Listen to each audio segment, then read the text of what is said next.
afternoon. After some recent bad news for the Sunport, today good news. A new airline is moving into Albuquerque's airport. News 13's Chris McKee is live there where a news conference just wrapped up. Chris?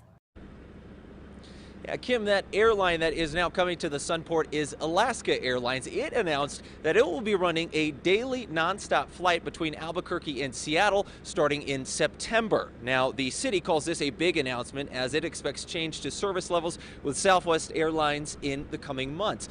The new service from Alaska will be the first flight through the Sunport for that airline. The flight will arrive in Albuquerque around 3 o'clock in the afternoon and leave for Seattle at around 4.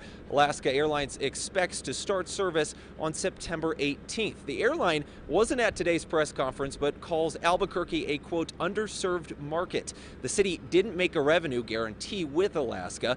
Mayor R.J. Berry says the airline hasn't committed to any other flights to Albuquerque yet, but there is hope that that could happen.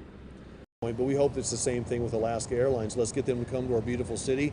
Let's get folks on the airplanes traveling back and forth to the upper areas of Seattle in the northwest region. Great connectivity, and then if that works, we assume that they'll look at other expansions as well.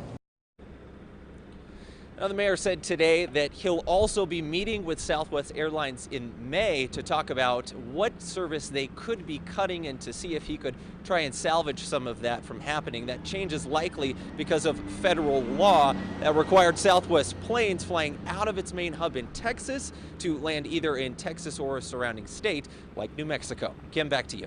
Okay, thanks very much, Chris. Now, that law does expire soon. Now, Frontier Airlines stopped flying out of the Sunport at the start of this year, but the city says the new JetBlue flights between Albuquerque and New York are doing very well.